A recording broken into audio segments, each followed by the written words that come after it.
Number 2, Mike Trout. I know, Mike Trout, he should be number 1, everyone says. Oh my gosh. Yes, well, I'm basing this on one thing, playoff experience.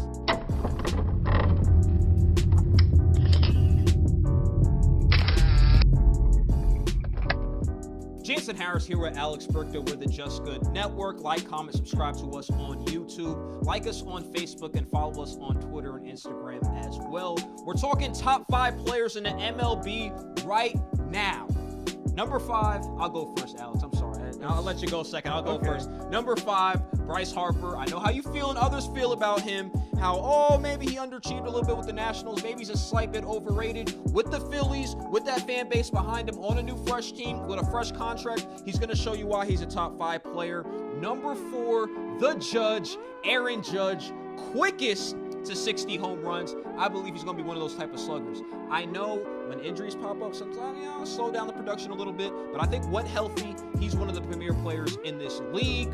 Number 3, their rivals on the Red Sox, Mookie Betts, the AL MVP. You got a guy who was the batting champion, one of the most complete players in this league, and he got time to grow as well too. And I think he'll sneak up and hit a couple more home runs as well.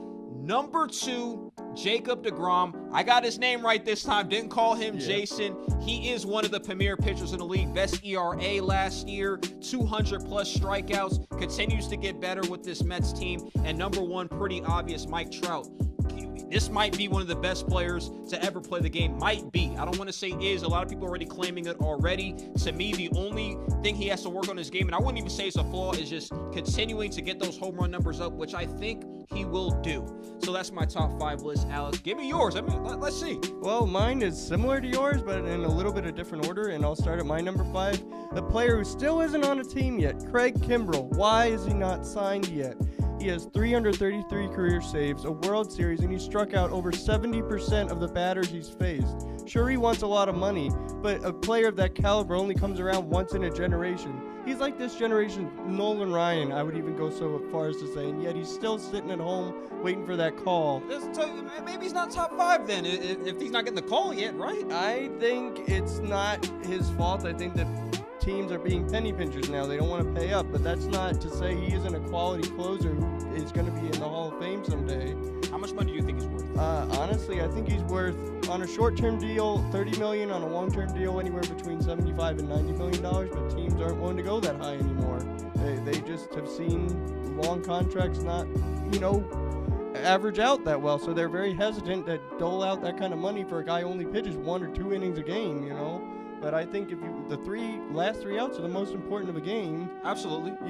And if you have a guy who can get those last 3 outs, that'll give you peace of mind at the end of the game. You don't have to worry, well, is this guy going to walk somebody? Is this thing or that thing going to happen? Put Kimbrell in there, you get your 3 outs, and you go home happy. You send the fans home happy, and everything's good to go, Absolutely, I like that take. Give me number 4. Who you got number 4? Okay, so number 4, I got I have Blake Snell, the Tampa Bay Rays. Okay. People do not talk about him much because the right. Rays are a small market team. They switch people around all the time. They let their stars go. Blake Snell is one of the first guys who they are actually saying, we are keeping this guy. He is worth paying money. He won 21 games last year. He won the AL Cy Young. He led the league with over 220 strikeouts, and this year he has 27 strikeouts, which currently leads baseball, even more than Jacob Degrom. So he's a young pitcher with a lot of talent to grow, but he's shown a great accuracy and control in his early career so far. Okay, who do you have at number 3?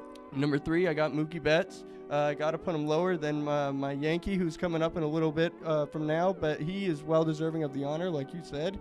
He is an MVP, 3-time Gold Glove Award winner, consummate all-star. He can do everything in every part of the game, and he's a fan favorite. And his smile is really infectious. You see him with that big old grin on your face. It's a top 5 smile, huh? Yeah, top 5 smile to go with the top 5 talent for sure. So, he's just going to keep on getting better, like you said, as his career moves forward.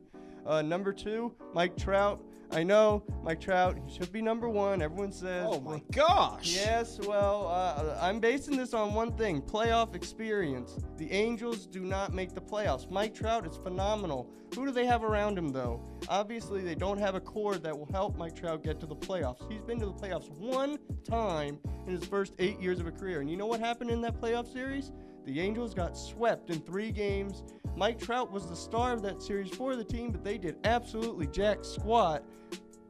Hold on a second, though. But winning championships doesn't always mean that makes you the best player, though. No, it doesn't. But who do we remember most in October? Reggie Jackson and Derek Jeter. Why? Because they were there when it mattered the most. Mike Trout's great during the regular season, but if he can't get to the postseason, there's no way to show just how great he is when the game is on the line, when the season is on the line.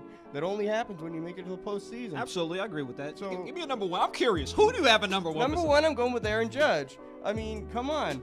He's at 79 home runs the past 2 seasons. He's a monster. I stood next to that guy in person. I had to look up. You know, that's how tall he is. 6'7", almost about 6'8", 6'7" and a half or so. I mean, he's about 280, right? Yeah, I'd say he's about 280. He's joining WWE afterwards. Yeah, if he keeps his knees in order there, but. I mean, he's very nimble for his size. He has at least average, if not above average defense, a great throwing arm, and, you know, he takes his walks. And I'm not talking about intentional walks. He has very good plate discipline. Absolutely. And, you know, and he has speed on the bases, too. He's not afraid to take second base, you know, if a pitcher's not paying attention or something like that.